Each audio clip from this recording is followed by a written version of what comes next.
cyogira neza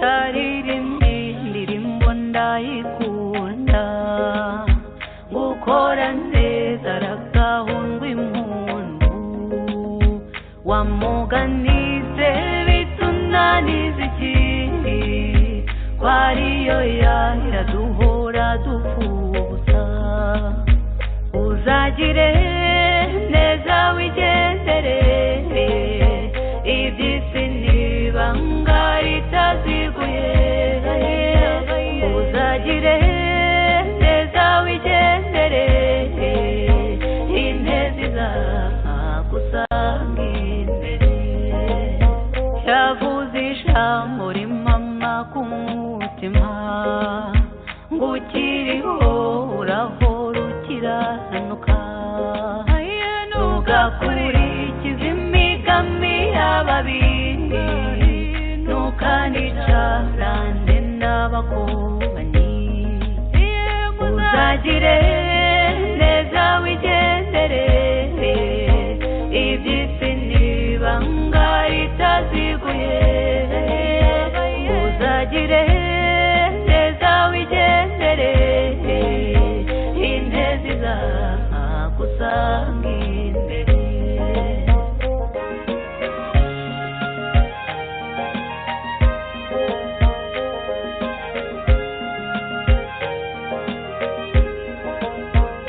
yanyigishinje kubana mu mahoro kwanga ishyari n'inzangano yansabye guhora n'ubwangamugayo kutenderana no kutanduranya uzagire neza wigendere iby'isi n'ibanga ritaziguye uzagire neza wigendere intezi zagusanga imbere yansigiye umurage w'ubutwari ukunda gukora ngo niteze imbere nakuze nanga kuzaba igitebwe ngo nzasige umuryango uzira amakemwa uzagire neza wigendere iby'isi n'ibanga ritaziguye uzagire neza wigendere intezi zagusanga imbere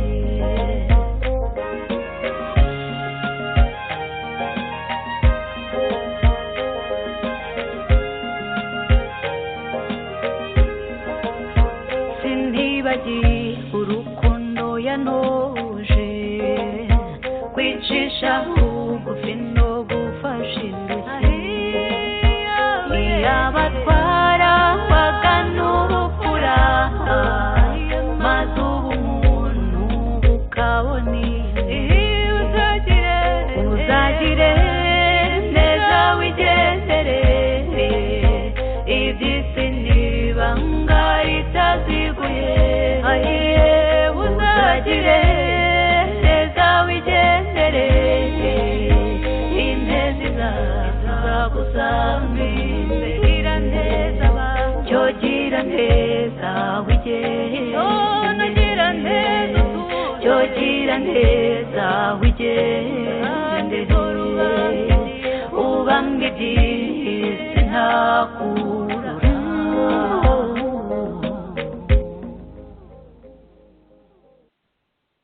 gira neza arakoze cyane Clarisse Karasira radiyo ishakwe ijwi rya Rwanda Freedom Movement ivugira i Washington DC dufite saa 9 z'amanywa n'iminota 35 isaha z'i Washington DC tukagira saa 3 z'ijoro n'iminota 35 isaha z'i Paris n'ahandi mu Burayi bwo hagati tukagira na saa mbiri z'ijoro n'iminota 36 noneho i London mu Bwongereza na saa 3 z'ijoro n'iminota 36 iwacu i Kigali. Uno munsi turi kuwa kane tariki ya 25 Mata umwaka wa 2019, tukaba tugiye kubageza muri kano kanya ikiganiro twahaye inyito kwibuka ku nshuro ya 25 imungu y'ivangura iracyari muri benshi mu Banyarwanda. Ni igice cya mbere cy'ikiganiro, tukaba duteganya kuzagikora mu bice nka bitatu. Turebe ukuntu imungu y'ivangura ikomeje kwigaragaza mu Banyarwanda bafite ubutegetsi ndetse no mu Banyarwanda benshi muri bo babwifuza. Dukomeje nk'uko dukunze kuyabwira muri kino kiganiro, dukomeje guharanira ukuri turwanya ikinyoma, bityo kuri na tariki ya 25 z'ukwa kane 2019 rwose tukaba tugiye kureba uko inzira y'ukuri izunga Abanyarwanda, izomura ibikomere by'Abanyarwanda, uko imeze muri kino gihe, muri kino cyumweru. Muri kumwe nanjye Joseph Ngarambe, nkaba mbashuje kandi mbifuriza gukomeza guhirwa n'imigisha ya Pasika, ndetse abari mu cyunamo, kuko ni ukwezi k'icyunamo kandi si nako konyine. Abari mu cyunamo rero turabifuriza kugira umutima ukomeza kwihangana, umutima udaheranwa n'agahinda, umutima udaheranwa n'urwango rwatumye abo twuriho twibuka babura ubuzima bwabo. Muri kumwe kandi na Jonathan Musonera, umunyamabanga mukuru w'ishakwe Rwanda Freedom Movement, nkaba nibutsa ko ari na perezida wa komite nshingwabikorwa ya Rwanda Truth Commission. Nkabyibutsa cyane ko muri kino gihe cyo kwibuka afite uruhare runini cyane mu bikorwa by'iyo komisiyo. Turi bunagarukeho, dore ko ku itariki ya 13 z'ukwa kane uko turimo nyine habayeho igikorwa cyo kwibuka bose nta vangura, bigakurikirwa n'ibiganiro mbwirwaruhame bikomeye byatanzwe n'abantu banyuranye b'inzobere. Dushimira, nkabanza gusaba nyine Jonathan Musonera nk'umuyobozi wa komite nshingwabikorwa kuza kubashimira by'umwihariko no kuvuga mu magambo makeya uko ibintu byagenze muri iyo nzira ya Rwanda Truth Commission yo kugira ngo kwibuka abacu bizatwunge, aho kugira ngo bitume tujya mu myigane nk'uko bigaragara haba muri leta y'agatsiko y'i Kigali, haba ndetse no muri bamwe bayirwanya iyo leta, ariko ku bintu bitari bikeya birimo uko kwibuka bakora kimwe nayo.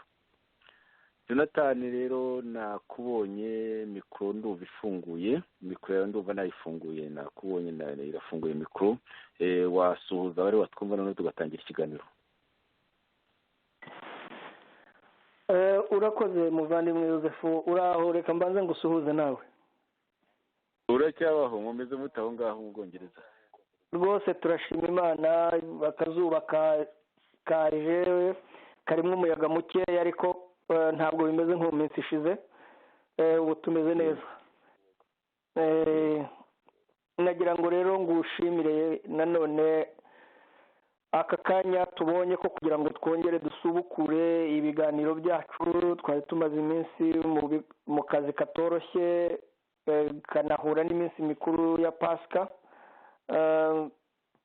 Ukaba rero wongeye kubasha gutegura nanone ibi biganiro bizanakomeza mu minsi iri imbere. Nkaba rero ngushimiye cyane, kandi nkaba nongeye no gusuhuza abakunzi bacu bari bamaze iminsi batatwumva, mbararika kandi ngo baze dufatanye nanone muri iki kiganiro cy'uyu munsi. Ni ikiganiro gikomeye, baze tufatanye kandi barusheho no kuduha inama nk'uko bisanzwe muri ibi biganiro byose. Amahoro rero n'imigisha y'Imana bigume kubana namwe muri ibi biganiro. Murakoze. Jonathan rero ndagushimiye nanjye ndagushimiye rwose. Reka dutangiye ikiganiro nibutse inyito yacyo, kwibuka ku nshuro ya 25 imungu y'ivangura iracyari muri benshi mu banyarwanda. Kikaba ari igice cya mbere cy'ikiganiro duteganya kuzakora mu bice nka bitatu. Guhera tariki ya 6 Mata umwaka wa 2019 abanyarwanda bo mu byiciro binyuranye bibutse ababo bazize ubwicanyi bunyuranye, by'umwihariko ubwatangiranye n'igitero cya FPR ku Rwanda ku itariki ya mbere z'ukwa 10 umwaka wa 1990. Ubwo bwicanyi bugafata intera ihebuje muri Mata 1994 ndetse na nyuma yaho. Leta ya FPR-DMI Kagame yatangije icyumweru cyo kwibuka tariki isanzwe ya 7 Mata umwaka wa 2019, kwibuka ku nshuro ya 25 jenoside yakorewe abatutsi yonyine. Mu by'ukuri iyo jenoside niyo bibuka yonyine, ibindi rwose bakaba babyirengagiza nkana ku mpamvu dukunze gusobanura ko turi bugende dusubiramo, tuzanakomeza gusubiramo mu bice binyuranye bya kino kiganiro. Uko kwibuka rero ko ku itariki ya 7 kwabugaragayemo rwose kutibuka na gatoya abahutu. Iyo FPR-DMI yarimbaguye mu bihe binyuranye. Nta kuvangura rero twebwe abo muri Rwanda Truth Commission, komisiyo kuri Rwanda, twibutse tariki ya 13 Mata 2019 jenoside yakorewe abatutsi na jenoside yakorewe abahutu, kimwe n'ubundi bwicanyi ndengakamere bwazonze abanyarwanda n'abaturanyi babo mu bihe binyuranye by'amateka y'u Rwanda. Amashyirahamwe y'abanyarwanda nayo yaributse kandi biracyanakomeje. Bidatunguranye mu mpuzamashyaka yita P5, ikorerwamo na MRND, CDR na FPR-DMI, iyo mpuzamashyaka yashimangiye ivanguramoko rikomeye mu kwibuka. Mu biganiro binyuranye tuzagenda tubigarukaho, uyu munsi turi bubivugeho ariko tuzabitindaho cyane mu kiganiro gitaha ndetse no mu kizakurikiraho. Umuntu rero akaba yakwibaza ati ubumwe n'ubwiyunge bishoboka gute hariho ivangura mu kwibuka? Abavuga ko bahagurukiye impinduka mu Rwanda ni gute bayigeraho mu ivangura? Dukomeze rero duharanire ukuri, turwanya ikinyoma, dore ko ari wo muti. Ukuri ni wo muti rwose w'uburiganya burimwo bugaragara no mu kwibuka. Ikinyoma kikaba ari intwaro nyine y'abo ngabo bafite uburiganya bukomeye cyane, bariganya amateka y'u Rwanda kandi babangamira bikomeye cyane imitima y'abanyarwanda ndetse no kwiyubaka kw'abanyarwanda kugira ngo igihugu kizongere kibe igihugu cya bose. Mbere rero kugira ngo dutangire kino kiganiro, Jonathan, nagira ngo rwose tunavuge gatoya ku makuru ariho muri kino gihe. Nk'uko dusanzwe tubigenza kenshi, turareba tuti muri cyumweru gishize ndetse no muri iki twatangiye, ibintu byari bimeze gute, ni iki cyavugwaga cyane, kubera ko tunamaze n'igihe kinini. Amakuru ni menshi ariko turavuga cyane cyane inkuru ivugwa, ni inkuru nk'uko ubizi y'urugomo. Tutahwemye kuvuga no kwamagana urugomo rwa leta y'agatsiko, urugomo rwa leta ya FPR-DMI Kagame, itarayogoje gusa abanyarwanda muri ino myaka 25 imaze ku butegetsi, ariko tangiye rwose no kwihenura no kubayifashe kugera ku butegetsi. Ndavuga Uganda ndetse n'u Burundi mbere bukiri mu maboko y'agatsiko k'abatutsi bari bamaze igihe barazengereje icyo gihugu. Icyo gihe rero abo bose ubu ngubu Burundi bwagerageje kwisana, bukaba Burundi nyine butegekwa n'amoko yose, burebera amoko yose agerageza kubana mu mahoro. Ubwo Burundi ntabwo leta y'agatsiko ya FPR-DMI Kagame ibushakira amahoro, aho byagaragaye ko mu mwaka wa 2015 bagerageje gukora kudeta bikabapfurana, ariko n'ubu ngubu bakaba bakomeza kugira amajanja icyo gihugu, dore ko banacumbikiye abahushije iyo kudeta. Ikindi cyo Jonathan, nk'ukuntu nabizi, mbere y'iyo kudeta iriya leta ntagiye itamennye amaraso no mu Burundi no mu Barundi, nk'aho bishe mu kwica perezida Habyarimana tariki ya 6 z'ukwa 4 1994, banahitanyemo perezida Ntaryamira Cyprien wari umaze gusa amezi 6 asimbuye undi nawe warahitanywe n'ako gatsiko navuze k'intagondwa z'abatutsi Burundi. Ariko binavugwa yuko ndetse na FPRDMA yari irimo, ko nawe yari iri muri ubwo bwicanyi bushingiye ku moko. Ibintu byagize ingaruka zikomeye cyane, haba mu Burundi aho ngaho, haba no mu Rwanda.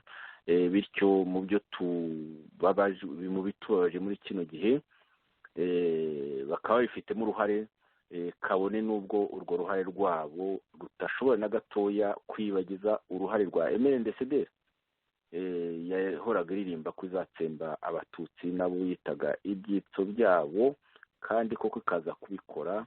Ibyo bamwe mu bakunzi bayo mu basigaye muri iyo, kuko baracyariho, bakomeje kugerageza bahakana, bavuga amagambo menshi cyane, bavuga ngo jenoside ngo ntiyateguwe, ngo byose ngo byakozwe n'abatutsi. Ibintu nabyo turwanya, dore ko kurimanganya ntabwo ari umwihariko w'intagondwa z'abatutsi gusa. Kurimanganya harimo rwose n'uruhare runini rwabo muri MNDCD tuzakomeza kwamagana. Jonathan, rero bimeze gute muri kano karere? Ngira ngo wumvise, nako singira ngo nzi neza ko wabyumvise, ndagira ngo tubiganire ukuntu ejo bundi mu cyumweru gishize Ubufaransa ku rubuga rwabwo rwa Minisiteri ishinzwe ububanyi n'amahanga baburiye abaturage b'icyo gihugu bati mwitonde rwose, mu Rwanda bimeze nabi, abahajya gutembera mujye mugenda mufite amakenga, mutazagirwa nabi, nta mutekano uhari. Jonathan, uzi ko ikintu mu bintu FPRDMA Kagame icuruza harimo uwo mutekano. Ubu rero byabaye ibibazo, ntabwo bikina Ubufaransa gusa, hari ibindi bihugu bitanu hamwe n'Ubufaransa. Ni ukuvuga ubwo Bufaransa bwakurikiwe na Canada, Ubudage, Ubwongereza ndetse na Australia. Abo bose, ibyo bihugu bitanu bimaze kuvuga biti baturage bacu rero mwitonde mu kugenda muri kiriya gihugu gifitanye ibibazo n'ibihugu baturanye, Burundi na Uganda, ku buryo rero mushobora kubagira amakuba. Ndetse bamwe bariho bavuga bati intambara ishobora kurota muri ako karere. Reka nsome gatoya inyandiko yasohotse ku itariki ya 23 z'ukwa 4 2019, ni ukuvuga ko hashize iminsi ibiri gusa n'ejo bundi. Inyandiko y'ikinyamakuru Igihe cyise umuburo w'Ubufaransa ku gusura pariki z'u Rwanda uhatse iki. Pariki z'u Rwanda, urumva hari ziriya pariki ziriya za Nyungwe, hari ariko na pariki z'Akagera, hari yavuze ko tuhahana imbibi na Uganda. Ngo uwo muburo w'Ubufaransa ku gusura pariki z'u Rwanda uhatse iki. Iyo nyandiko yagiye iti mu cyumweru gishize nibwo ku rubuga rwa Minisiteri y'Ububanyi n'Amahanga y'Ubufaransa ku gice cyagenewe inama zihabwa abaturage babwo bajya mu mahanga, abajya mu Rwanda bamenyeshejwe ahantu hatatu bagomba kwitondera. Aha hambere ni muri pariki y'igihugu y'Ibirunga, kubera ibibazo bishobora kuvuka, kugenda hagati y'u Rwanda na Uganda kubera ibibazo biri hagati y'ibihugu byombi, n'ibibazo byo gufunga umupaka wo ku butaka. Aha gatatu ni muri pariki y'igihugu ya Nyungwe, mu muhanda uva cyangwa ujya i Nyamagabe, kubera ibibazo biheruka. Iyo nyandiko y'ikinyamakuru cya FPRDMA Kagame irakomeza igira iti impungenge zishingiye kuki.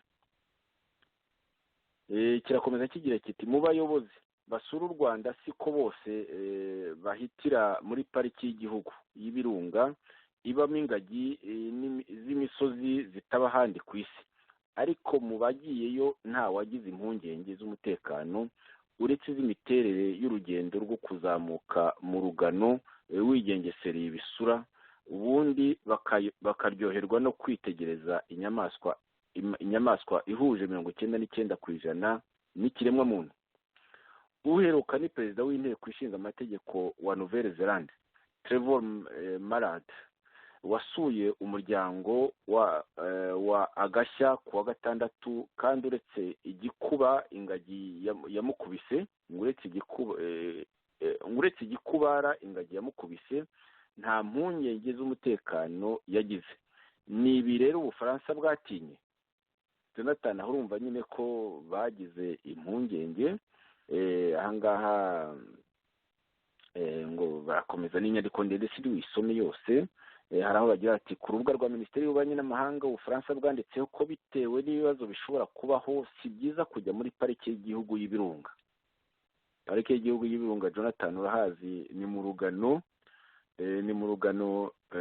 aho mumaze gutsindwa iriya ntambara yo mu Kagera, ya ntambara nyine isanzwe, intambara classique, aho mwagiye kugeza ku ntsinzi aho mu rugano nyine baravuga bati, inyandiko irakomeza igira iti, sinyirangiza yose ariko reka nongereho gatoya, irakomeza igira iti umuyobozi mukuru wungirije w'ikigo cy'igihugu cy'iterambere RDB ari nacyo kirebera ubukerarugendo, Emmanuel Hategeka yabwiye igihe ko ibyo Ubufaransa bwakoze ari ugutwara u Rwanda mu gatebo kamwe n'ibihugu birukikije kandi umutekano warwo wizewe.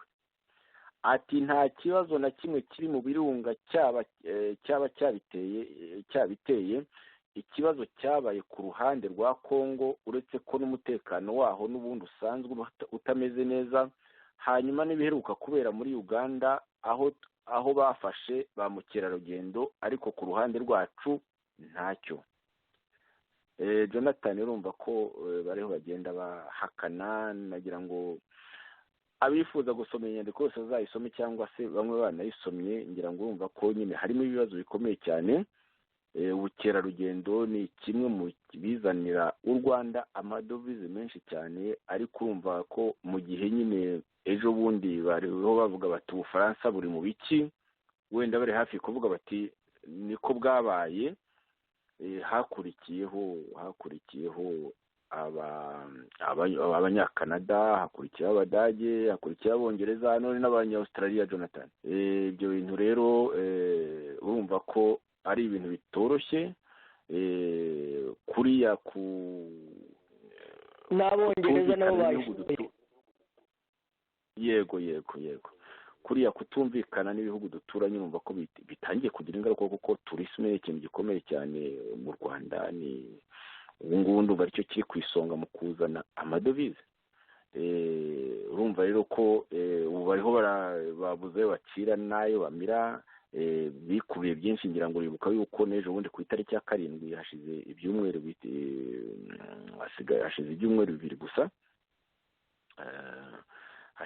bibiri gusa, aho muri uko kwibuka nta gihugu na kimwe mu bihugu duturanye cyaje muri uko kwibuka ku nshuro ya 25.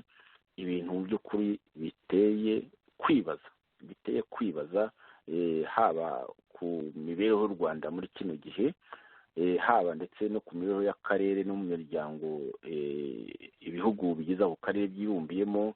Aha by'umwihariko twavuga umuryango wa East African Community, ko nta muperezida n'umwe waje, yewe habe na Kenya yari isanzwe igerageza yo kurenzaho ikagira diplomasi kaza. Ibihugu byose 5 bikikije u Rwanda, Kenya ntiwukikije, ariko Kenya nisa nayo umuntu ayibariramo.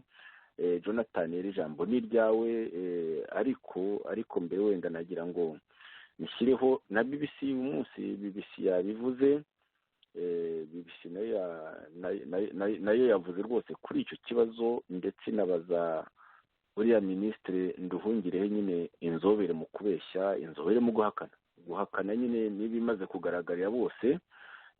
Bamuwaje batese ko ibintu bikomeye aho hose, bamuwaje by'umwihariko kuri Nyungwe, ko nyine nk'uko wumvise ntabwo ari inyungwe gusa, ni ahantu hose duhana imbibi mu by'ukuri n'ibihugu byacu n'ibihugu duturanye, ni ukuvuga muri pariki y'ibirunga aho duhana imbibi na Uganda ndetse na Congo, aho hose nyine ngo naho ni ukuyitondera, ariko banavuze no ku yindi mipaka mu by'ukuri biterwa n'uko buri gihugu cyagiye kibyandika. Harimo n'abavuga bati ku mipaka y'amaguru iriya za Gatuna ndetse na ziriya za Kagitumba, biterwa nyine n'inyandiko uko ziteye, ngira ngo nawe wagize usoma. Reka twumve gatoya mu minota ine ku makuru ajanye n'umutekano. Ibihugu bitanu ari Ubufaransa, Canada, Ubwongereza, Australia n'Ubudagi biherutse gusohora amatangazo bibuje abanyagihugu bavyo kwirinda kugenda mu duce tw'amajepfo y'u Rwanda kubera impamvu z'umutekano hafi y'ishamba rya Nyungwe. Ayo matangazo avuga ko utwo turere turi hafi y'ishamba rya Nyungwe turi mu mutekano muke kubera abantu bitwaje inkoho. Nta nsiguro zihagije ivyo bihugu bitanga. Twashatse kumenya ico u Rwanda bivuga ko, maze mbibaza Olivier Nduhungirehe, icegera c'umushikiranganji w'imigenderanire y'u Rwanda. Mu Rwanda hari umutekano nk'uko tubizi, ntabwo ari twe tubivuga, ntabwo ari guverinoma ibivuga, ahubwo buri muntu wese ashobora kubigenzura. N'abahagarariye ibyo bihugu barahari mu Rwanda ku buryo nabo bashobora kubyibonera n'amaso yabo. Kuba rero hari ibyemezo bafashe bishingiye cyane cyane ku bihuha cyangwa kuri za propaganda zagiye zikorwa n'imitwe yitwaje intwaro, ntabwo biba bihuye n'ukuri. Tuzabengeginga mu rwego rwa diplomasi twumve neza impamvu yabyo. Ariko muribuka yuko hari abagwanyi baheruka kuvuga ko baraho muri Nyungwe, na cyane cyane umutwe witwa FLN. Muribuka yuko hariho n'abantu bapfuye ico gihe bavuga ko bateye. Ibyo ni bya propaganda navugaga, kuvuga ko hari abantu bafite ubutaka bw'u Rwanda. Ibyo ngibyo ni ikinyoma kijyanye na propaganda yabo.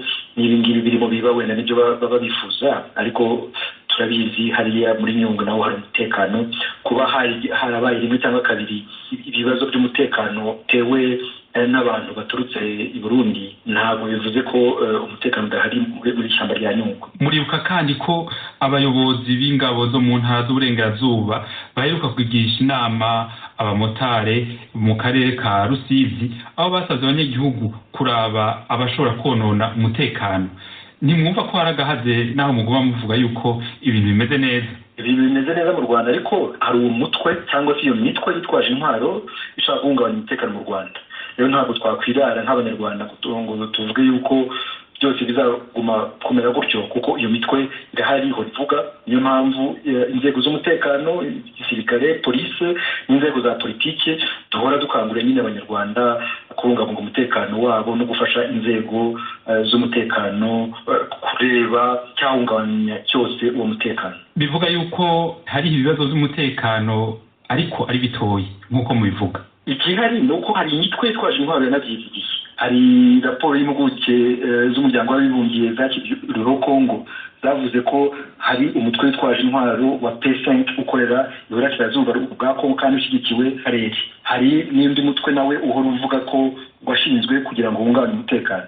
Ni ukuvuga rero ko ibyo bintu biriho, ntabwo tugomba kubyirengagiza, ariko ntabwo bivuze ko ubu ngubu mu Rwanda dufite ikibazo cy'umutekano nta gihari. Ntimwemera yuko bari mu gihugu ariko bari muri Nyungwe? Nta bari muri Nyungwe, nta bari mu Rwanda. Ibyo ngibyo byo ni propaganda nakubwiye bavuga ko bari muri Nyungwe. Ntabwo bari muri Nyungwe no mu Rwanda. Wowe bari bagutumira ngo uze kubareba aho bari.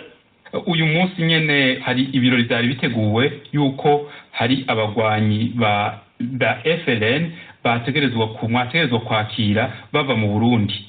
Bazimiriye muri Nyungwe bagasanga bageze mu gihugu cy'u Burundi. Izo birori ziba vyitezwe?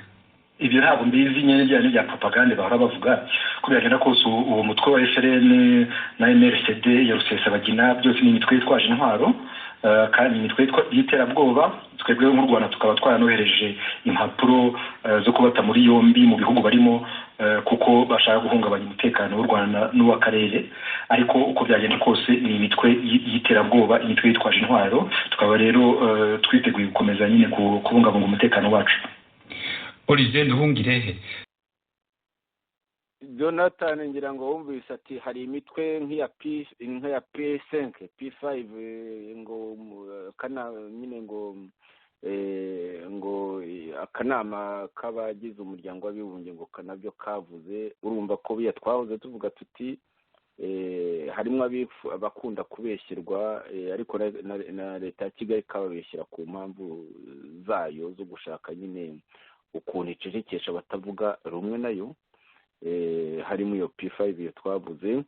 Urabyumvise rero, bitangiye kugira ingaruka ku isura y'igihugu, ku bukerarugendo. Batangiye kugira ubwoba ngo rwose ngo hari propagande, nk'aho propagande hari uwayibarusha. Jonathan, ijambo ni ryawe mbere yo kugira ngo dukomeze ku nkuru nyamukuru. Mu by'ukuri ni ukuvuga iriya yo kwibuka n'ikibazo cyo kwibuka. Ijambo ni ryawe Jonathan. urakoze muvandimwe Yosefu. Reka ngushimire iyi nkuru uzanye kuko ni inkuru ikomeye cyane, aho noneho za propagande za Kigali zitangiye kuyigaruka. Yo yibwiye ko bizayifasha, ariko nanone ntirebe n'ingaruka zizayigaruka. Baragira bati P5 na n'ibyo yarezwe muri Loni na biriya bigambo byose bagiye bahuragura, ngo hari imitwe yitwaje intwaro, ngo hari imitwe y'iterabwoba, ariko ibyo ni ibisanzwe cyane kuri Kigali iyo ifite ibibazo, cyane cyane ko muri ziriya raporo icyo bari bagamije, mbega target yari Uganda n'u Burundi. Kongera akavuga ngo hari umutwe wa FLN, kandi uzi ko no mu bihe bishize nabo ubwabo bavugaga ko wateye, none baravuga ngo nta wigeze uhagera, ni propagande. Bakavuga MRCD nyine ya Rusesabagina irimo nayo FLN, ariko urumva noneho bakaba bavuga ngo abateye muri Nyungwe ngo ni ingabo z'u Burundi, ni abavuye i Burundi. Urumva ni ibintu mu by'ukuri ubwabo bimaze kubahagama, ku buryo noneho na bwa bugoryi bwabo bwo gufunga imipaka, gufunga umupaka wa Uganda, gufunga umupaka w'u Rwanda n'u Burundi, iryo funga ry'iyo mipaka nabyo ntibabone ko ari ingaruka. Kuba rero ibi bihugu bikomeye byaburiye abantu babo bajya mu Rwanda ko bagomba kwitonda, ko umutekano waho utameze neza, barabibona. Bafite n'ubuhanga buhanitse mu uburyo bwo kureba ibyo bijyanye n'umutekano cyangwa n'ibangamirwa ryabo Kagame ashotora.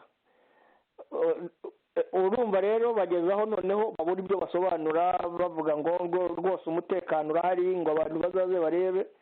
Wese bakubwira ngo inzira nshya, bati none nawe tukavuga ngo nimuze mujye mu muriro. Abantu ntabwo bo muri ibi bihugu bashobora kwemera ko abantu babo bajya kugwa muri ayo manzaganya y'umutekano muke uba wihishemo ibinyoma, kandi nyamara amaherezo bizagaragara.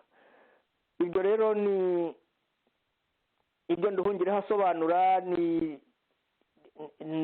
nawe arabizi neza, ni ibyo bamutamika bashebuja ngo aze kuvuga, ariko ntabwo bibafasha, kuko niba hari umutekano kuki bafunga imipaka se y'ibihugu baturanye? Kuki se babuza abaturage kujya gukora ingendo mu bice runaka by'igihugu? Ni ukuvuga ngo ni ikinyoma, kandi ikinyoma nabo ubwabo aribo bamaze kugitanga.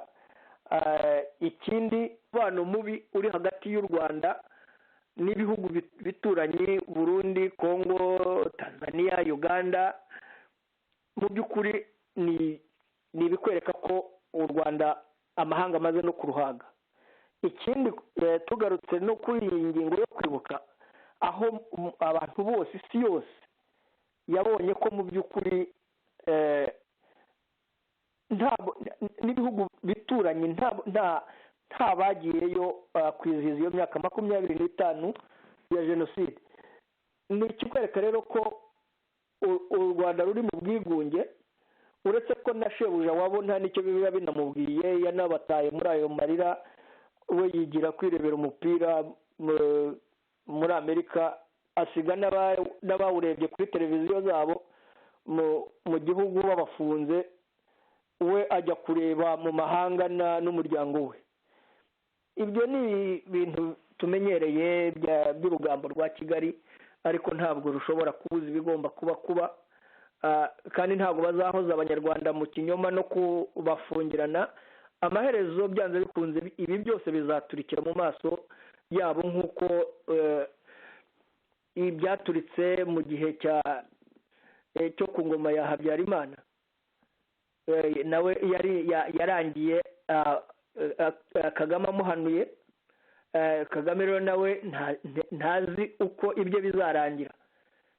Ibyo binyoma byose n'abo bavugizi be bacurikanga amagambo bizabagaruka vuba bidatinze. ngira ngo ni ibyo na garukira twirinde mu kiganiro. Urakoze cyane Jonathan, ariko ijwi ryawe ntabwo rero risohoka neza, hari ibintu biriyo bititimira, urebe neza ibyuma byawe aho ngaho, uretse ko hari igihe biba bituruka no muri studio wenda nkaba numva bititira kandi nyuma yaho ugasanga nta kibazo cyari gihari, ariko rero kubwo kugerageza nyine kugira ngo umuntu yizere neza ko amajwi asohoka neza, unasuzume gatoya ku mpande zawe Jonathan. Noneho rero tujye ku kiganiro nyamukuru, ikiganiro tuzanakomeza mu bice bindi bikurikira nka bitatu nk'uko twatangiye tubivuga. Ni ukuvuga kwibuka ku nshuro ya 25, imungu y'ivangura iracyari muri benshi mu banyarwanda. Igice cya mbere icyo kiganiro uno munsi rero turebe ukuntu imungu y'ivangura ikomeje kwigaragaza mu banyarwanda, haba abanyarwanda bafite ubutegetsi, haba abanyarwanda babwifuza. Twibutse gatoya amateka Jonathan, amateka cyane cyane wanditsemo n'ikaramu cyane, n'ikaramu nini, dore ko ibyo kintu cyo kwibuka rwose ariho wagitangije aho ngaho uri mu Bwongereza. Ndagira ngo tubyibutse mu magambo makeya. Wagitangije mu mwaka w'2011, ariko ntiwagitangije mu izina ryawe, wagitangije nk'umukangurambaga w'ihuriro nyarwanda RNC wari wanashinze, uri muri bamwe bashinze, bityo ku ikubitiro nanjye warishinze hamwe n'abandi, tukaba twaragushinze imirimo y'ubukangurambaga ukayitangirana ibakwe. Ikizwi cyane, kibukwa cyane, kikaba ari uko kwibuka bose, kwibukira hamwe nk'inzira ndende, yego, ariko inzira ya ngombwa kugira ngo abanyarwanda bazagere ku bumwe n'ubwiyunge. Aha tugeze mu mwaka w'2011 tukimara gushinga ihuriro nyarwanda RNC ku itariki ya 12 z'ukwa 12 umwaka w'2010. Umwaka rero wakurikiyeho wa 2011 rwose ntiwazuyaje. Mu ntangiriro twakoze ibikorwa byinshi cyane, harimo kujya gushaka abantu benshi ngo dufatanye urugendo rw'impinduka. Bamwe byarakunze, abandi ntibyakunda, ariko nk'abakunze ba mbere umuntu yavuga ni ishyaka FDL inkingi. Twahise dutangirana urugendo rukomeye, harimo urwo rugendo rwo kwibuka, urugendo nk'uko tuzagenda tubona rwatangiye kubananira muri kino gihe, ari cyo gihe rwose twararutangiye turarukomeza. Tukiri kumwe rwose byari ibintu ubona bigenda neza, bikorwa byitabirwa, bifite inzira, bifite rwose icyerekezo. Nk'uko twatangiye tubivuga icyo gihe, hariho imvugo igira iti n'urugendo ruzasigara mu mateka burya rutangirwa n'intambwe imwe ya mbere. Muri uwo mwaka rero w'2011 twateye intambwe ya mbere yo kwibuka abacu bose bazize jenoside n'ibindi bikorwa bigome byibasira inyokomuntu. Twibuka abazize intambara, twibuka abangajwe n'iyo ntambara. Ejo bundi rero tariki ya 13 Mata 2019, Jonathan, twibukiye abacu mu Bubiligi ku nshuro ya 8 uhereye ku mwaka wa 2011.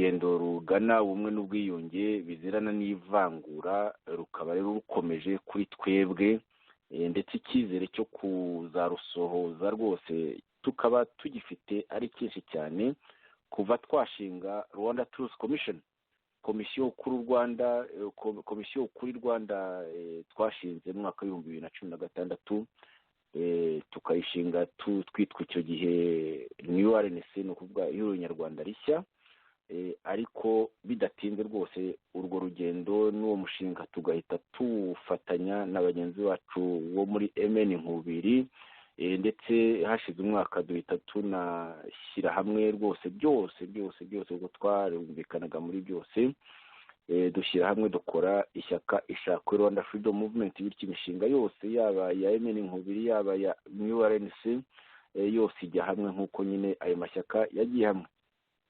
Ibibazo rero byo kwibuka abacu bikomeje muri FPRDM Kagame, ibibazo byarakomeje, batangiranye ibibazo ko batangiranye uburiganya mu kwibuka. Ibibazo byo kwibuka abacu byarakomeje nyine muri FPRDM Kagame, ariko rero nk'uko nabivuze mu kanya, ubu biranakomeye, ibyo bibazo biranakomeye mu twatangiranye urugendo, bariya nyine bita P5. Gusa ari ibyo bibazo byabo biratureba nk'abanyarwanda, nk'abantu dushishikarije ko ibintu nk'ibyo ngibyo bikomeye bitakwanduza abanyarwanda benshi cyane banyotewe kuzagera ku bumwe n'ubwiyunge, no kuzagira u Rwanda rwa bose, u Rwanda rudaheza nk'uko biri muri kino gihe. Nk'uko rero twatangiye tubivuga muri kino kiganiro, turabivugaho ku buryo buciriritse, tukazakomeza mu kiganiro ubutaha mu gice cya kabiri, ndetse no mu gice cya gatatu, byaba na ngombwa bikaba byanarenga ibice bitatu. Tuzabitindaho rero ubutaha mu gice cya kabiri, ariko rero burya ni nka rwa rugendo nahoze mvuga mu kanya, umuntu agomba gutangira n'iki kiganiro ni uku gusesengura ibibazo byo kwibukira hamwe. Sinabwo bwa mbere yewe tubikoze, ariko kubera uburemere bw'iki kibazo gikomeje gututumba, bitari muri leta y'agatsiko gusa ya FPRDM Kagame, biri no muri P5 nk'uko maze kubivuga. Kubera izo mpamvu rero turatangira uyu munsi buhoro buhoro, ariko ubutaha noneho tuzajye mu mizi y'ibibazo tubitindeho. Mbere na mbere ko Jonathan navuze mu kanya yuko ku itariki ya 13 z'ukwa kane 2019 twizihije nako twongeye kwibuka abacu, twibukira hamwe, twibuka abazize jenoside yakorewe abatutsi, twibuka abazize jenoside yakorewe abahutu, kuko twebwe na jenoside yakorewe abahutu turayemera, ndetse n'abanyarwanda n'inshuti z'u Rwanda n'abaturanyi bazize ubwicanyi bunyuranye ku myaka inyuranye, haba muri za Kongo haba imbere mu gihugu. Nagira ngo rero Jonathan rwose ufate ijambo uvuge muri make uko ibintu byagenze kuri iyo tariki ya 13 z'ukwa kane 2019. Hashize gusa nta n'ibyumweru bibiri hashira, hagiye gushira ibyumweru bibiri, ushimira cyane cyane abanyarwanda n'inshuti z'abanyarwanda bitabiriye umuhango wo kwibuka, n'ibiganiro bikomeye cyane byakurikiyeho, harimo ikiganiro cyo kweza u Rwanda, kugangahura u Rwanda cyakozwe na Ambasaderi Munyeshyaka, n'ibindi biganiro. Nagira ngo rero rwose ubashimira abo bose, noneho tubone kuganira kuri uwo mwuka mubi ukomeje nyine mu bo twatangiranye urwo rugendo rwo kwibuka mu mwaka wa 2017. Ijambo ni ryawe Jonathan. Urakoze muvandimwe Joseph, nanone ngushimire kuri iki kiganiro gikomeye cyane kijyanye n'iyi nzira igoye cyane mu bijyanye no kwibuka abazize ubwicanyi cyangwa se jenoside uko byagiye bikurikirana mu Rwanda bimaze kuba umusaraba ukomeye cyane kuri leta ya Kigali ndetse n'umusaraba ukomeye cyane kuri bamwe bari muri opozisiyo. Ntabwo rero uwo musaraba ukomereye gusa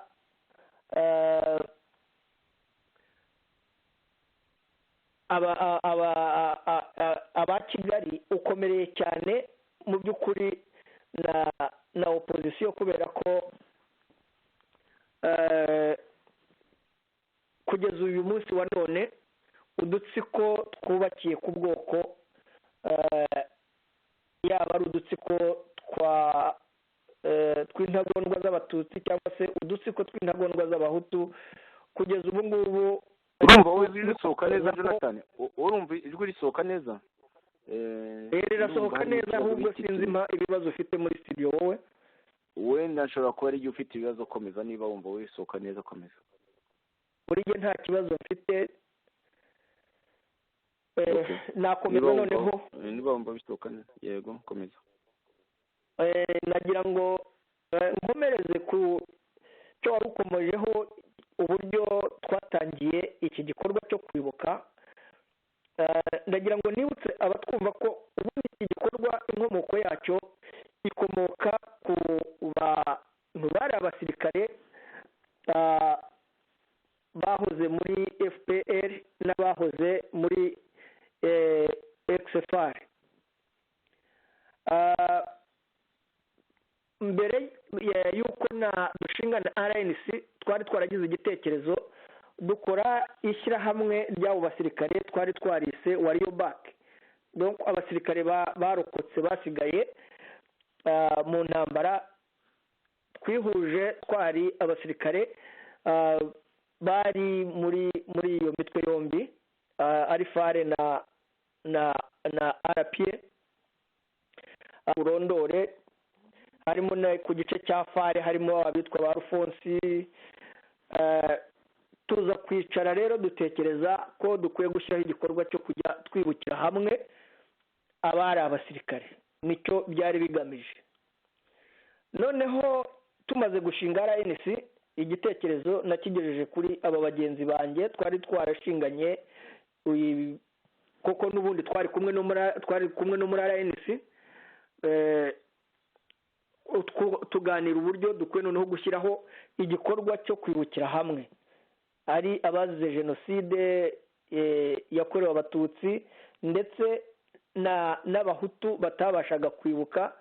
Icyo gihe twari tutaranadekarara ko ari jenoside yakorewe abahutu, tukivuga ko ari ubwicanyi ndengakamere bwibasiye abahutu, tutari twakora dekararasiyo nk'uko ndi bubigereho. Tugitangira rero ku itariki ngira ngo sinibuka neza mu kwezi kwa 4 kwa 2011, mu cyumweru cya mbere ngira ngo kibanziriza uko kwezi, Kigali yadushoyeho amacumu akomeye cyane atagira uko angana. Ariko noneho icyo gitekerezo nacyo kiza kuba ikibazo muri RNC, ariko bakajya bahwihwisa kuko nticyakiriwe neza na Kayumba, nticyakiriwe neza n'abo bacondo. Babaye nk'abakirwanya ariko mu buryo butagaragara. Ngira ngo Joseph arabyibuka. Amahirwe nuko uwari umuhuzabikorwa mukuru ariwo Dr Theogene Rudasingwa yagishyigikiye byimazeyo. Noneho 11, noneho muri 2012 tugiha intera noneho yo kukijyana mu Bubiligi, tuvuga tuti ni ihuriro rikomeye ry'abanyarwanda mu Bubiligi, reka tugerageze turebe. Noneho twari tunamaze kwifatanya na FDU Inkingi yari yobowe icyo gihe na Dr Nkiko Nsengimana hano mu Burayi. Noneho twemeranya ko tuzakora iki gikorwa hamwe. nibwo nagiye mu Bubiligi dukora amanama na Matata n'abana bo muri Jambo, tunanirwa kumvikana cyane ku bijyanye n'amatariki. Matata yavugaga ngo tujye ngo twatangira kwibuka ngo ku itariki 6 ngo kubera ko ariyo tariki bahanuyeho indege ya Habyarimana, noneho abandi bakavuga bati kuki tutafata itariki ya 7 ko ariho jenoside yatangiye, bakica abanyapolitike muri iryo joro, bakica abatutsi muri iryo joro. Abandi batoya bati iyo tariki ni iya Kigali, ntabwo twakora imihango imwe na Kigali kubera ko Kigali itabyemera. Noneho abo muri Jambo bati noneho nimureke dufate itariki hakureho ubwicanyi bwa Kibeho. Ibyo nabyo turavuga tuti oya, ntabwo bishoboka, kuko ntabwo tugiye kwibuka ba Kibeho gusa. Noneho turavuga tuza kubaha proposition, baporopoza ndababaza nti ubwo itariki ya 6 n'iya 7 na 22 na 23 bidashobotse, nimureke noneho tujye hagati y'izo tariki zose dushaka umunsi duhuriraho. Noneho mbaporopoza icyo gihe yari itariki nka 14 cyangwa 13 z'ukwezi kwa 4 muri 2012. noneho tuza no kubyemeranywa, ariko nyuma baza kwanga kubyitabira. ariko noneho ko twari tumaze gufatanya na FDU twakoze igikorwa gikomeye cyane cy'indashyikirwa. ubwo nagira ngo nkomeze ayo mateka yo kwibuka, kuko ni amateka akomeye cyane yaje gukomeza umurego n'umwaka ukurikiyeho 2013, 2014, 2015. ariko ibyo byose turi mu ntambara n'abambari ba Kayumba n'abacondo. icyo gihe ndibuka ko habayeho n'ibiganiro kuri radiyo Itahuka muri 2015 ndetse na 2016, aho twabaye n'abaterana amagambo na Rutabana mu nama ya biro politike ya RNC. Rutabana avuga ko batemera ko abahutu bakwiye kwibukira hamwe n'abatutsi, ngo kwimfu zabo zidasa. donc nanamubwira ko niba akora politike atazabona igihugu cy'ubwoko bumwe, kandi ko tutibuka abicanyi, ahubwo twibuka abaguye muri ubwo bwicanyi b'inzirakarengane.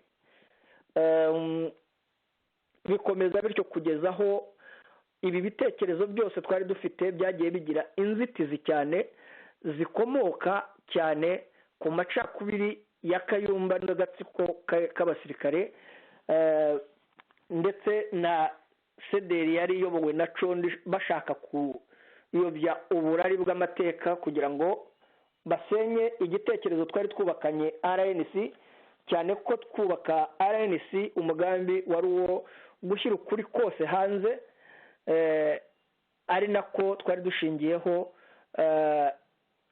kugira ngo tuzabashe gushyira ibikorwa bya Rwanda Truth Commission imbere. ubwo twari tutarayubaka, ariko ariyo twerekezagaho, twibagirwa gusa ko twarimo tunegurira abazimu mu ndaro, ko muri abo bantu ari abo muri MRND-CDR no muri PRDMA ya Kayumba harimo abicanyi ruharwa bagize uruhare muri izo jenoside zombi. ubwo byaratunaniye nyine, ariko igitekerezo tuza kukijyana tuva muri RNC twubaka New RNC ku itariki ya 1 z'ukwa 7 2016, aho twadekaraye nyine ubwigenge. noneho nyuma y'amezi 2 gusa nibwo igitekerezo cyacu ku itariki 14 z'ukwa 9 2016 twakoze declaration yo gushyiraho Rwanda Truth Commission, tunashyiraho bamwe mu mazina abagize uruhare muri ubwo bwicanyi. ubwo rero nk'uko wari umbaje Joseph uti waduha uko byari bimeze ku itariki 16 z'ukwezi kwa kane twibuka ku nshuro ya 25 ubwo twari i Buruseli. Wari umbajije nyine guca muri makeya uko gahunda zari ziteye. Mu by'ukuri igikorwa cyacu twagitangiye saa 5 tukirangiza saa 11. Twari dufite abatumirwa batandukanye, harimo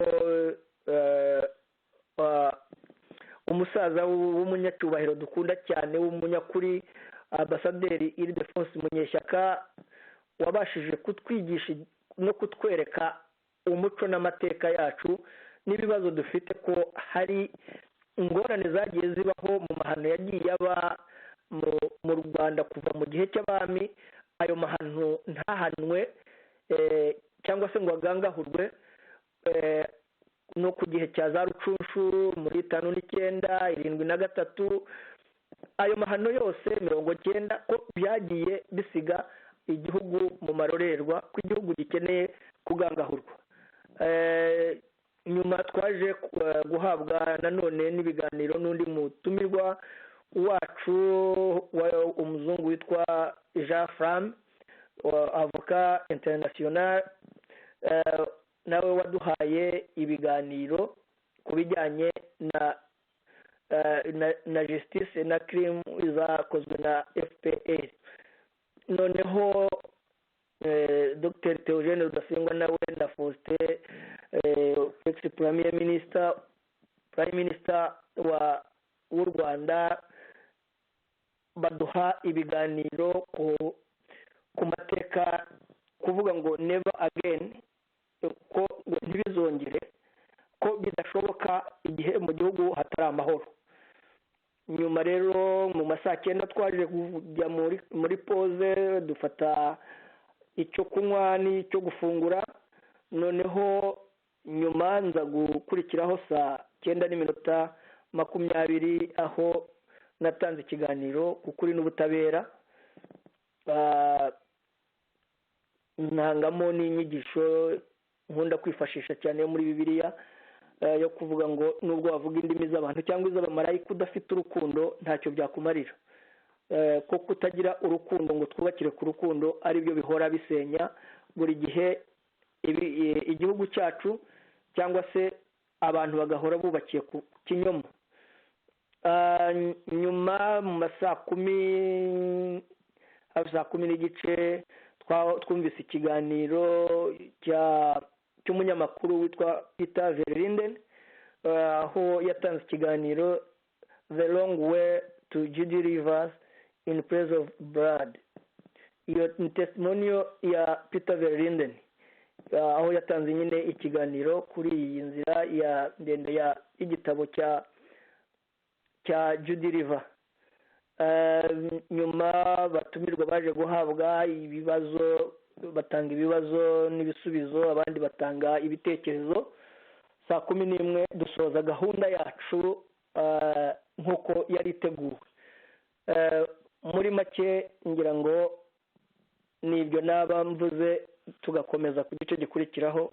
Joseph, nagusaba gushimira n'abandi batumirwa nubwo batasabye ijambo ariko bashoboraga no kurihabwa nabo bakavuga iyo baza kwisaba. Aha navuga nk'abaje no muri jambo iceberg, bari baje, navuga abo muri batanze n'ibitekerezo bikomeye ariko nabone. Yego abo muri institution ndashonga bari bohereje Nkuringoma, wahoze nawe ari ministre, umunyamakuru wahoze ari ministre Nkuringoma Jean Baptiste yari ahari nawe yoherejwe na institution ndashonga. Wanyibutsa, ndumva hari twanafashijwe bikomeye cyane n'abo muri societe civile, by'umwihariko CCSR na radio yabo Urumuri bakoze couverture, no kuvuga ko ibyo biganiro byacu byanyura kuri radiyo yabo andiregiti, kuri radiyo yabo andiregiti, radiyo Urumuri. Tubashimire nabo, byari bihagarikiwe na bwana Sebahire, niwe wari uri kuri tekinike, dufatanyije aho ngaho narindi. Aho umuntu yanashimira abantu bo mu Ikondera nabo bari bahari. Tukaba twashimira radiyo Inkingi nayo yari yahaje, Jonathan, radiyo Inkingi yari yahaje, Musabyimana Gaspard yari ahari. Abo twaba twibagiwe rwose batubare, hari haje abantu benshi cyane. Nyine ibintu bya Rwanda Truth Commission bifite abakunzi benshi cyane, kandi ndagira ngo wibutse Jonathan yuko Rwanda Truth Commission ari urubuga rugenewe bose, kabone nubwo turi mu bayishinze ariko amarembo aruguruye. Bitandukanye cyane n'ishyaka Ishakwe naryo twashinze, dufitemo n'uruhare birumvikana mu buyobozi bwaryo, ariko iyo tugeze muri Rwanda Truth Commission haba hari kugura amarembo rwose bikomeza, tukazakomeza ibiganiro n'abantu ku buryo buri wese aziyumvamo. Ijambo ni ry'abo Jonathan mu magambo make. Urakoze Joseph, ugize neza cyane kunyibutsa bavandimwe nari nibagiwe. Nanjye kandi nongere mbashimire cyane cyane uko bitabiriye iyi gahunda, kuko gahunda ya Rwanda Truth Commission ni iya buri munyarwanda wese, ni iya buri muntu wese wifuza kuri kwajya habona, kandi umuntu uwo ari we wese wumva kuko kuri yanagupfira bibaye ngombwa, kuko ukuri niko kwabuze ku gihugu cyacu. Nkaba rero ngira ngo wenda abo twibagiwe batubabarire, ariko si uko tubibagiwe, nabo turabazirikana nubwo tutabashije gukora urutonde rw'abantu bose bari bahari. Ariko dushimire abitabiriye iki gikorwa n'abakidufashijemo, ndetse dusabe n'abandi ko ubutaha tuzagifatanya n'uku kuri kose kukajya ahagaragara. Wakomeza Joseph.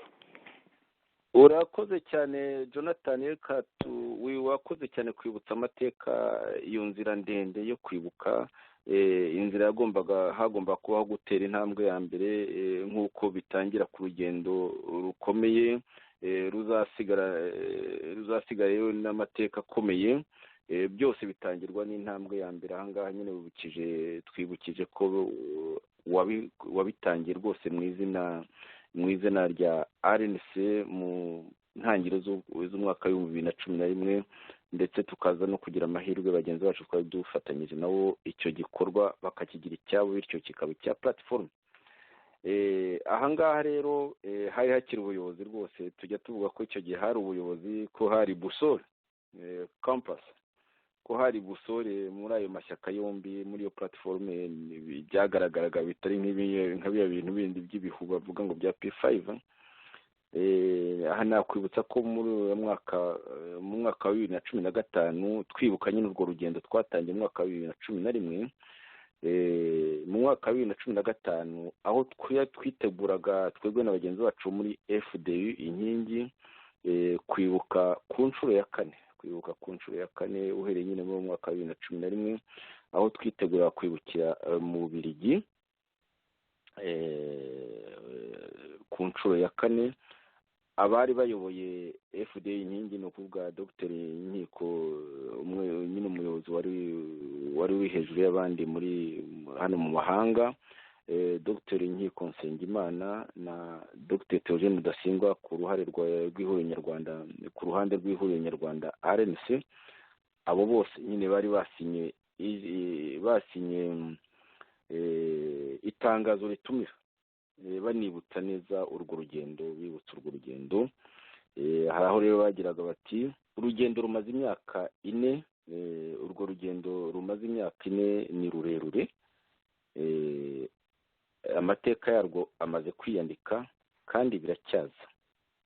Baragiraga bati ubutumwa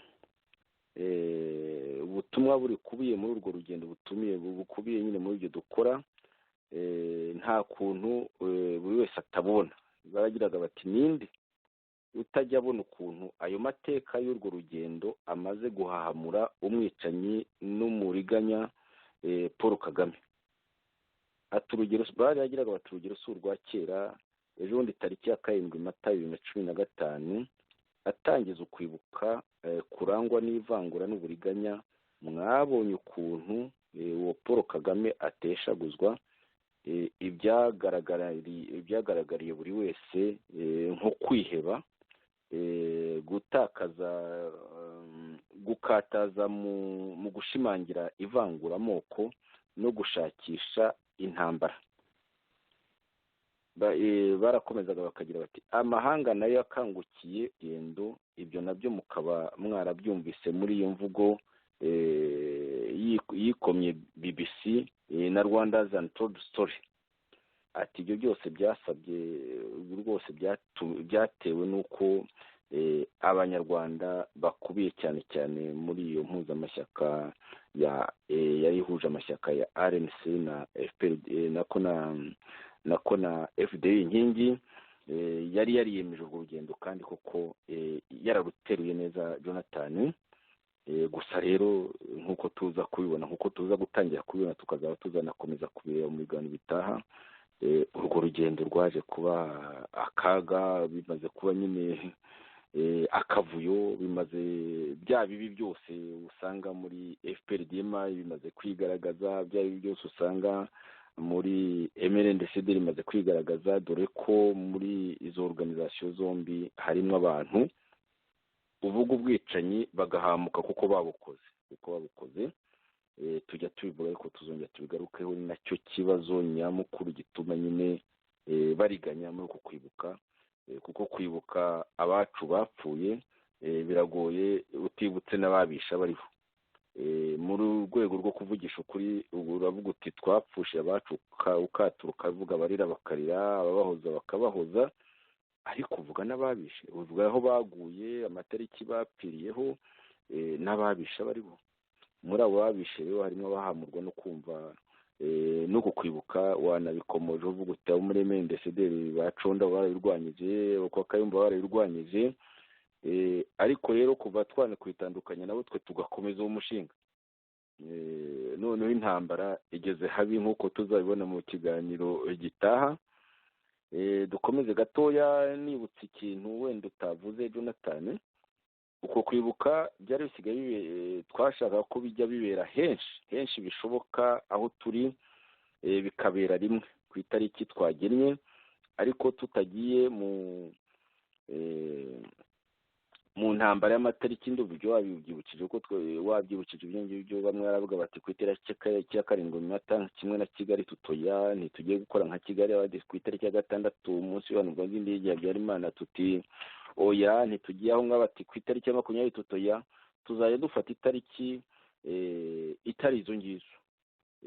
Noneho kera kabaye tumaze kumvikana neza tuzafata itariki imwe twese twumvikanyeho, ariko itari muri izo ngizo ziheza, zigira bamwe wenda zibanogera bamwe ariko zigaheza abandi. Tuzafata itariki kwibuka byabaye ku gihe kinini, ku myaka myinshi, dushobora gufata itariki ari yo yose, ariko itariki nyine itavuga iti ahangaha ibibabaje bamwe bishimishije abandi, cyangwa se ibibabaje bamwe byibagiza ibindi bibabaje abandi. Ibyo rero twebwe imiryango ifunguye tugomba kubiganira, ariko bamwe bataya 6 cyangwa 7 nta kindi, gusa nabyo ntibabyumvikanaho. ubu ngubu nyine byabaye induru. Ahangaha Jonathan, hari aho twagezeho nyine abayobozi ba FDI inkingi na RNC muri uwo mwaka w'2015 nyine bavuga ko ayo matariki baragiraga bati ubutegetsi bwa FPR n'umuryango wibuka baragira bati twebwe dutangira icyunamo ku itariki ya 7 Mata kuko aribwo jenoside yatangiye. Abayobozi b'ayo mashyaka yacu yombi baragira bati abo bose n'uburenganzira bwabo, ati kandi natwe tuzirikana ko abatutsi bazize ubwoko bwabo, tukaba twifatanyije nabo mu kababaro. Muri ubwo butumwa Dr. Nkiko Nsengimana na Dr. Theogene Dasenga barakomeza bakagira bati bamwe mu bahutu baragira bati iryo ni ivangura, bagatangira icyunamo ku itariki ya 6 Mata, umunsi indege ya nyakwigendera Habyarimana yahanuweho. Aha naho icyo gihe abo bayobozi bacu baragiraga bati nabo ni uburenganzira bwabo, bagakomeza bagira bati nta wakwirengagiza ko hari n'abahutu bahekuwe koko, haba mbere muri jenoside na nyuma yayo. Bati twe dusanga nabo bagomba kwibukwa kuko akababaro kabo nako gafite ishingiro. Barakomezaga abo bombi bati birumvikana ariko ko kwibuka mu matariki atandukanye bitubaka u Rwanda twifuza. Bati dusanga rero icyunamo kitagomba kuba umwanya wo gutanya abanyarwanda no gukomeretsa ibikomere, ahubwo ko kigomba kubafasha kwiyunga, buri muntu yumva akababaro kundi, buri muntu yumva akababaro kundi. Bati niyo mpamvu dukomeje gushishikariza abanyarwanda kwibuka ku itariki yindi itari ya 6 Mata cyangwa ya 7 Mata, bityo tukareka kuba ingwate z'amatariki tugahuzwa no kwibuka abakurwanira amatariki. Barakomeje nyine nari nabivuze bati uyu mwaka tubararikiye guhura ku itariki ya 14 Mata mu gitambo cya misa kizabera i Buruseli kuri aderese muzamenyeshwa. Bati icyo gitambo cya misa kizakurikizwa n'ikiganiro kizabera nacyo i Buruseli ahantu muzamenyeshwa. Ati tuzakomeza kungurana ibitekerezo ku buryo buhamye bwo kwibuka no kubaka u Rwanda rubereye bose. Ati twongeye kwibutsa ko iyo tariki atari kamara, haramutse habonetse indi yahuza abanyarwanda twayitabira. Jonathan ibyo wari wabivuze, ariko ni byiza kubishimangira, ni byiza cyane kubishimangira, kuko iyo ntambara n'ubu ngubu iracyariho, ariko intambara mu by'ukuri usanga kenshi ishingiye kuri icyo kibazo, kuri iyo mizi y'ikibazo y'abahekuye u Rwanda, y'abishe abanyarwanda, baba buri gihe bikanga bakayobya uburari, bitwaza amatariki, bitwaza kuvuga ngo ubwoko ubu ntibugomba kwibukira hamwe n'ubundi, bityo ugasanga nyine ibyagombye guhuza abanyarwanda no gutuma urugamba twiyemeje rwo kuzana impinduka mu gihugu cyacu, impinduka ikenewe, ugasanga urwo rugamba ruradindiye. Ibyo byabaye rero mu ntambara ejo bundi ku itariki nduva hari ku itariki ya 10 hari kuwa 3, tariki yakurikiyeho naho nanone kuwa 3 ku itariki ya 17, aho habaye ibiganiro bibiri byarimo Jean Paul Tuyishimye niwe uyoboye ibyo biganiro byo kuwa 3, ariko hatumiwemo na Gallican Gasana, secrétaire général no kuba umunyamabanga mukuru w'ishyaka Amahoro People Congress, ishyaka ryagezeho rikaza kwifatanya na platforme navuze ya babiri yatangiye icyo gikorwa, ariko iryo shyaka naryo ryaje kuzamo byaratinze, ndetse haza kwiyongeraho n'andi mu ntugunda nyinshi cyane, ayo PS Imberakuri na PDP Imanzi, byaje kubyara icyitwa P5, ariko tujya tuvuga mu by'ukuri ko kidafite ari ikintu kidafashe, ko ari icyuka, ndetse twanongeyeho n'umunsi yuko ari ikintu ibyo byose usanga bidafite busora, bidafite campus, ari ibintu byagera mu kwibuka by'ejo bundi byabaye akaga, ariko ntabwo ari ejo bundi gusa Jonathan twagiye tunabivuga, ariko ngira ngo uribuka yuko na Bukeye Joseph nawe yigeze hambira ahangaha, reka nshake audio y'umunota umwe aho abivuga, yigeze kuvuga ati kwibuka ati bisigaye bikomeye, aho hari ku itariki ya 5 z'ukwa 4 umwaka wa 2017, hashize imyaka 2 abivuze. None ubu ngubu noneho ni intambara yuzuye nyine yeruye, y'abavuga bati ivangura rwose ni ngombwa, bimwe wahoze uvuga ba Rutabana, ya ntambara ya Rutabana barwanaga nyine yo kuvuga ngo Abatutsi bagomba kwibukira ukwabo n'Abahutu kwabo, bimeze nk'abya by'i Kigali. none iyi ntambara irarimbanije ejo bundi mu kwibuka mu Bubiligi ku itariki ya 20 bikaba byarigaragaje rwose nk'uko tuzabigarukaho mu kiganiro gitari ko mbere tugana ku musozo Jonathan reka nshyireho icyo kibazo cyaje kugaragara twaratandukanye biri mu byo twapfuye ibintu byose bikomeye cyane birimo n'ibyo ngibyo byo kwibuka n'uko kuntu nyine n'uburiganya bumeze nko nyine buranga FPDMI ariko harimo n'ubwa MRND-CDR. Reka rero twumve tumaze gutandukana tumaze rwose umwaka umwe utaranashira neza dutandukanye bitangiye kubagora Jonathan umushinga nyine usa n'utakigira busoro utakigira campus ukuntu nyine ukuntu nabukeye nyine nawe ubwo yabibonaga nawe ngubu yagiye ku mpande ubu ngubu agomba ko yifata ku kananwa areba ibiriho biba bisa n'ibitagira n'ubuyobozi. Rero nkubaze n'ikindi kibazo ibyo bintu byo kwibuka si ukuvuga ko batumvikana kuko kwibuka no kwibuka abantu bapfuye. Nkeka ko ari ukuvuga ko niba abantu batibuka amatariki amwe ntibabyemeranyeho ni uko batemeranywa n'abantu bapfuye aba ari bo n'icyabishe.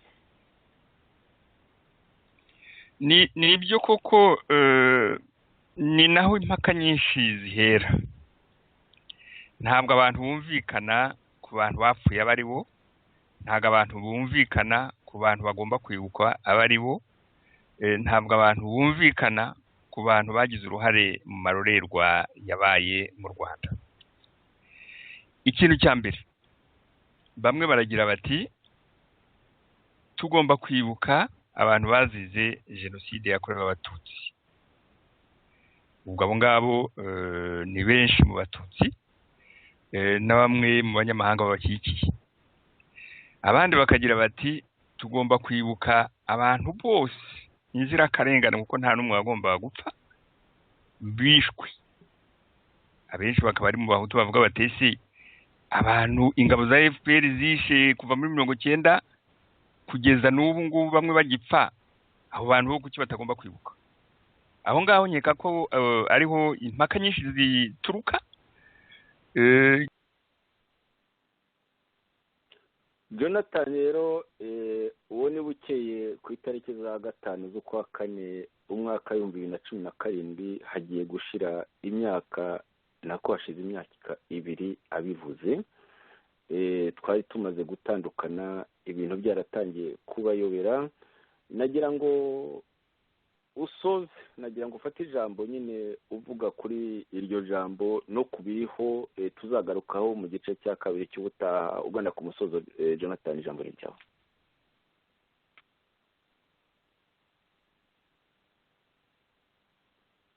Jonathan wari wagiye ariko ndumva nakugaruye muri studio. Uranyumva neza Jonathan? Ndakumva neza rwose Joseph, sinzi niba wonyumva. Okay, ndakumva neza. Ya urakoze cyane Joseph, urakoze rwose kuba ushyizeho iri jambo rya bukeye ndetse wabanje kuvuga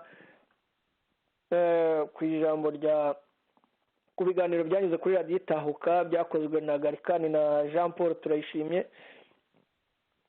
Tuzanagarukaho mu buryo burambuye mu biganiro bizakurikira. Iri jambo rya bukeye ririmo amagambo 3 akomeye. Ririmo uko ntibumvikana ngo bananiwe kumvikana ku matariki bibukiraho, bananirwa kumvikana ku bibukwa aba ari bo, bananirwa no kumvikana ku babishe. Urumva ko ni amagambo akomeye cyane cyane cyane kuba ubwabo basigaye bahumeka bakaba batumva uburenganzira bwo kuririra umuntu wapfuye kandi apfuye yishwe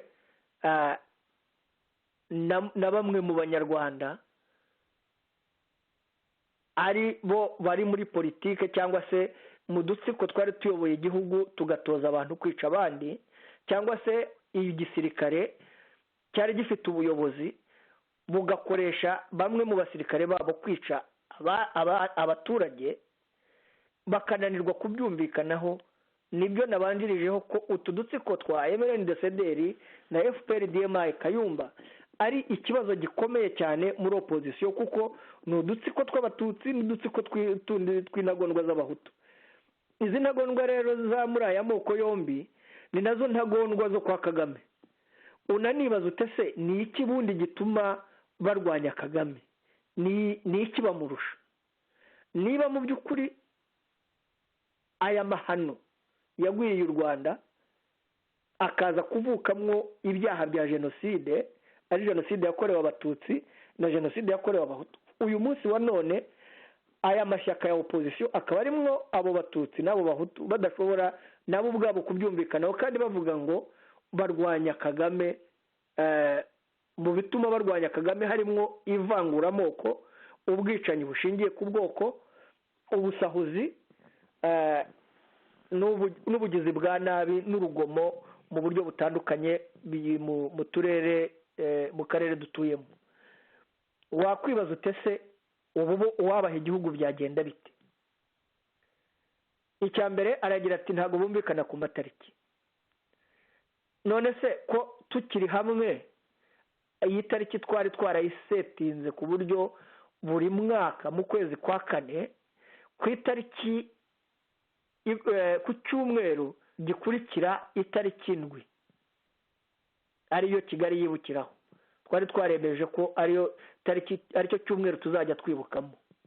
Twabikoze kurinda dutandukana muri 2016. Tumaze gutandukana birabananira. Izo ntambara niho zavutse muri 2017 na 2018, n'ubu rukigeretse, ari nabwo nyine bukeye muri 2017 ngira ngo aribwo yavuze aya magambo akomeye ko kwibuka byabananiye, abazwa n'umunyamakuru wabo wa radio Inkingi Musabyimana Gaspard. Baragira bati ntabwo bumvikana kubibukwa baribo. None se baragira ngo abibukwa baribo babita amazina ashingiye kuki? Ibi ni bya bindi bya bindi bita amoko by'abahutu n'abatutsi. Ntabwo uyu munsi wa none bari bamenya agaciro k'umuntu, ngo umuntu ahabwa agaciro k'umuntu bidashingiye ku bwoko cyangwa akarere, bishingiye ko ari ikiremwa muntu cyavukijwe ubuzima bwacyo kandi kikabuvutswa n'utwo dutsiko twitwaje intwaro cyangwa se turi ku butegetsi.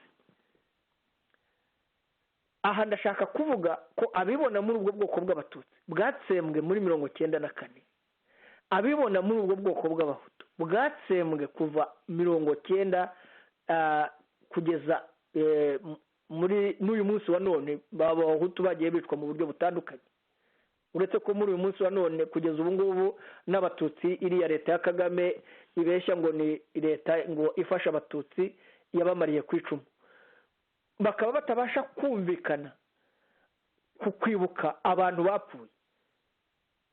Iki nicyo bari bakwiye kubanza kumvikanaho, kuko abantu bapfuye ubwoko ubwo ari bwo bwose bapfuye bazira akarengane. Kubibuka ntabwo hagombye kujyamo urubanza, ntabwo hagombye kujyamo urubanza, kuko kubibuka si ukubazura. Kubibuka ni agahinda kw'abo bantu babuze ubuzima bwabo babuvukijwe n'abandi banyarwanda, kandi bakabuvutswa n'abantu bakagombye kubarengera. Ikindi aragira ati ntabwo bumvikana ku babishe.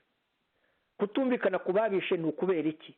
Ni ukubera ko iki kiyita P5 nicyo gihetse Kayumba wari wamaze abahutu muri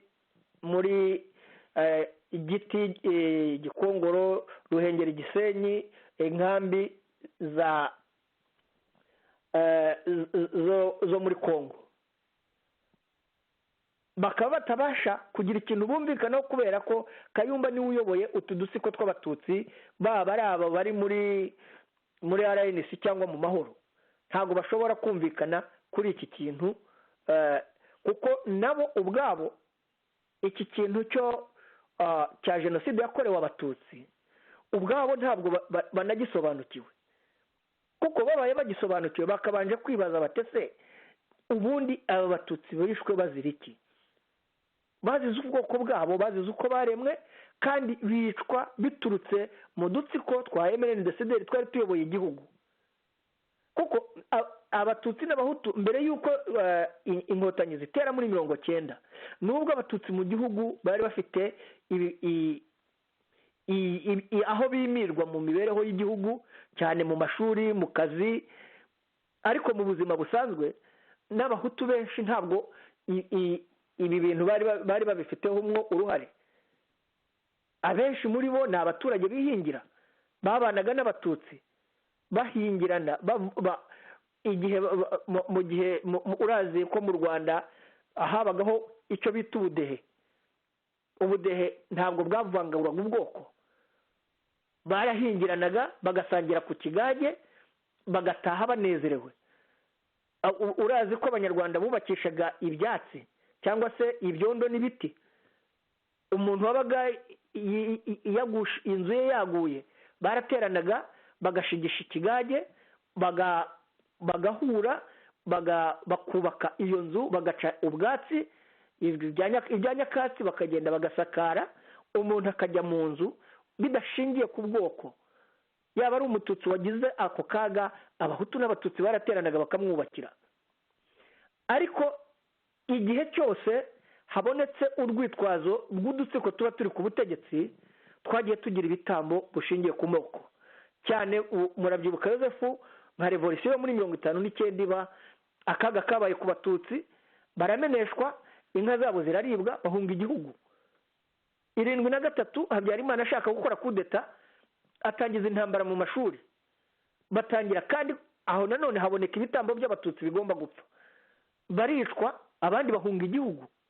90 Yozefu urabyibuka, ibi byose tuzabigarukaho uko ku itariki enye bakoze ikinamico ryo kuvuga ngo inyenzi zageze mu mujyi wa Kigali. Ubwo abatutsi n'abahutu bo mu majyepfo barabonabona, barafungwa, abandi baricwa.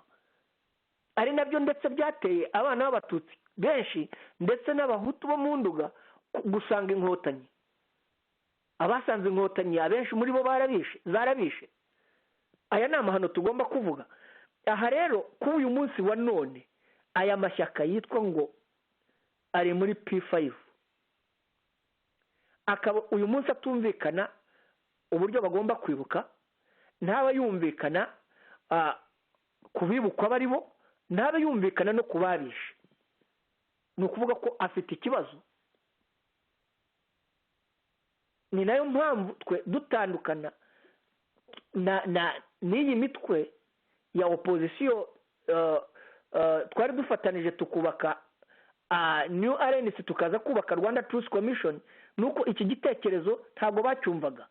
Ari nayo mpamvu twagishyize ahabona, tunashyira hanze bamwe mu bakoze ayo mahano kugira ngo uko kuri kuvugwe kandi kubashe gukiza imitima. Tunasaba buri munyarwanda wese kwishyira mu mwanya wundi, kuko ntabwo twibuka abicanyi, twibuka ababuze ubuzima bwabo babubujijwe n'aba bicanyi.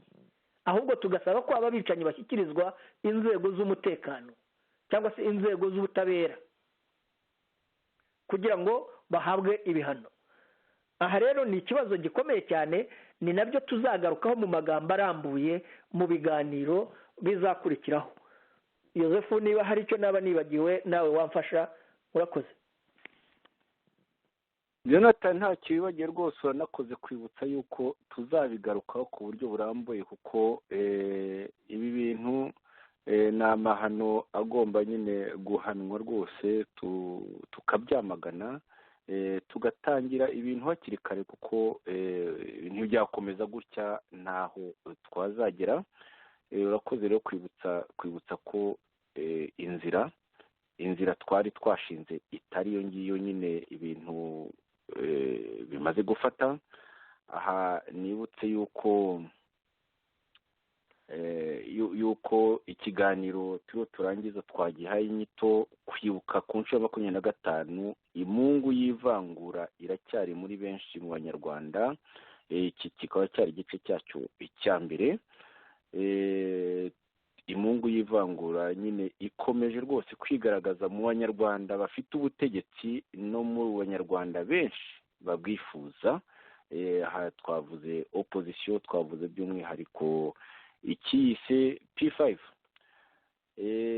mu kiganiro gitaha tuzagaruka ku mvugo yateye impaka nyinshi cyane muri ayo mashyaka abo twatangiranye muri FDI inkingi ubwabo twumvise uko buke yavuze ariko biracyari aho biteye ubwoba noneho aho mu kiganiro kuri radiyo itahuka kuwa gatatu mbyibutse kuwa gatatu tariki ya 10 z'ukwa 4 2019 mu kiganiro bise kuri radiyo itahuka bise ubwoba bukabije bwateye impinduka zidasanzwe mu gisirikare mu Rwanda aho Jean Paul Turayishimye Scott Kivera Jean Paul Turayishimye na Garikani Gasana umunyamabanga mukuru wa Mahoro People Congress abo batutsi bombi kuko n'abatutsi rwose bafashe iya mbere baravuga bati kwibukira hamwe ni ibintu bitagomba gukomeza uku kwezi tugomba kuguharira abatutsi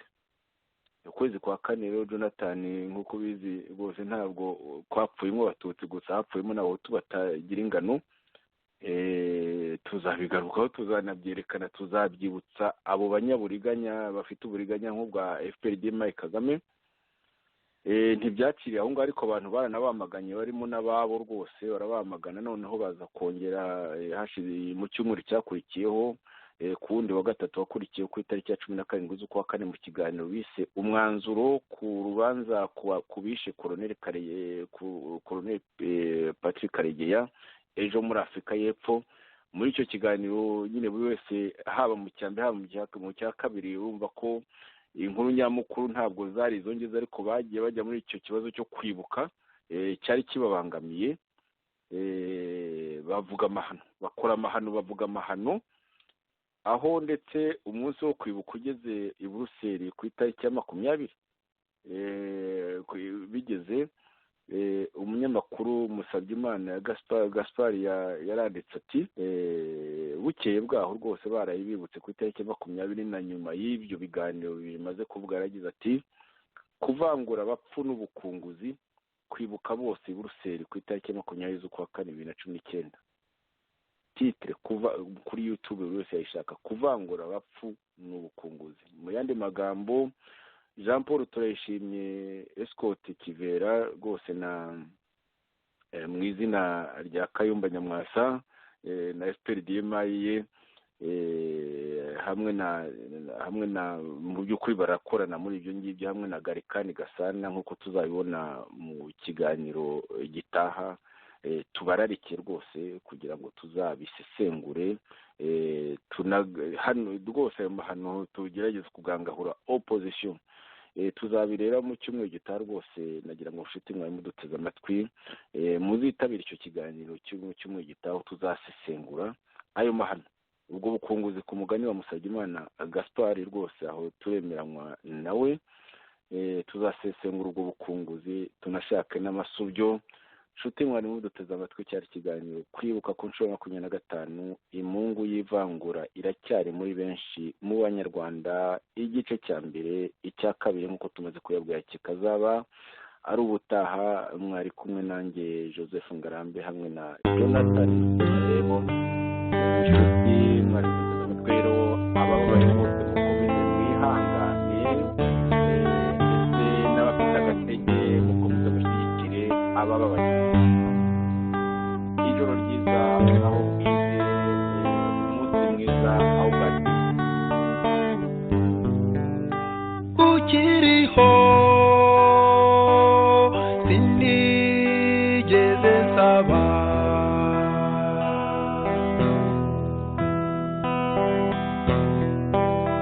ukiriho sinigeze nsabiriza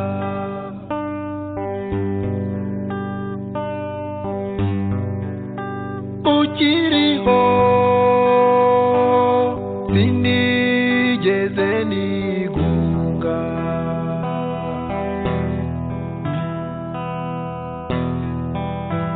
ukiriho sinigeze niheba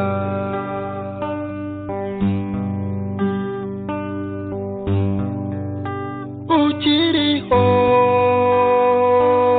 nararwaraga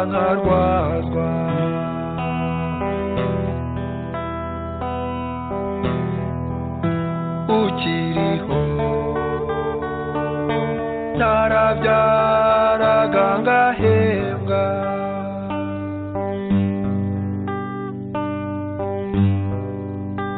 ukiriho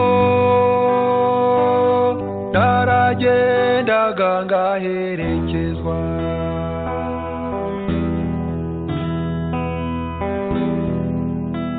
ukiriho iyo nariraga narahozwaga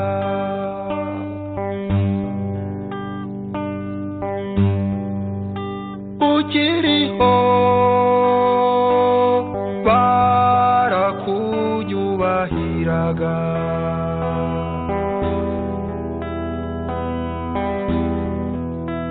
ukiriho zimurinda mugabo wanjye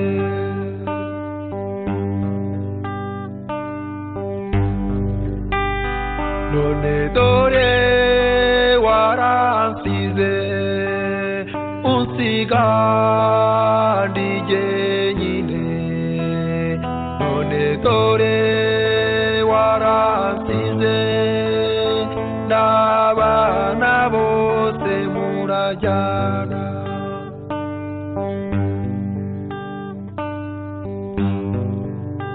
ubu ndarwara nkirwaza singira uwo ntuma kuvoma jenoside yarabantwaye ndiho n'abariko ndabo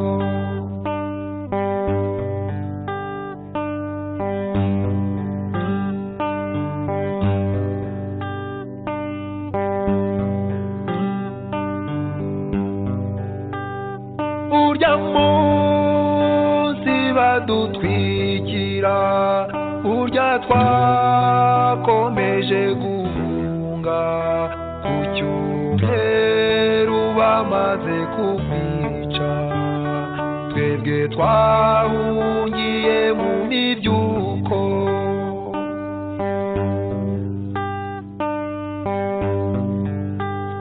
mu rukerera rijya gutana baduhigisha imbwa z'imbigi turavumburwa maze turicwa abana banjye bashira bose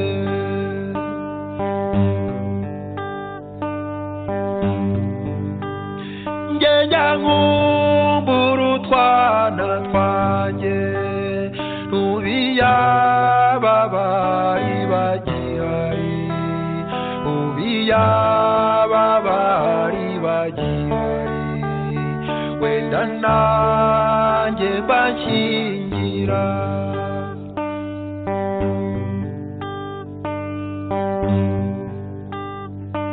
rutagengwa iyaba gihari wenda mba mfite utwuzukuru mukansanga na Leonina baba bankuriye umuharuro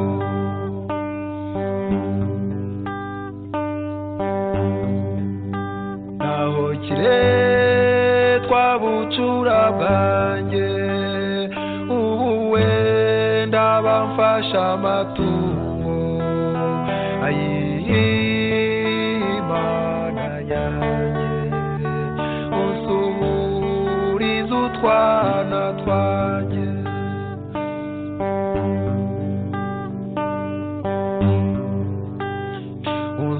unsuburize nazimurinda umugabo wanjye nakundaga zimurinda mugabo wanjye na n'uyu munsi ndacyagukunda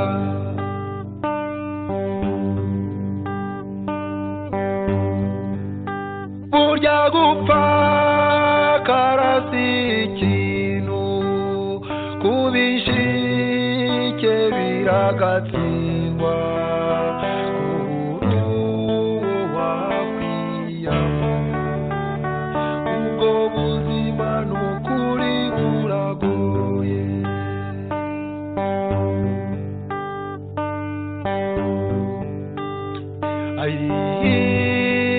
Imana yanjye unsuburize utwana twanjye unsuburize nazimurinda umugabo wanjye nakundaga unsuburize nazimurinda umugabo wanjye nakundaga zimurinda umugabo wanjye na n'uyu munsi ndacyagukunda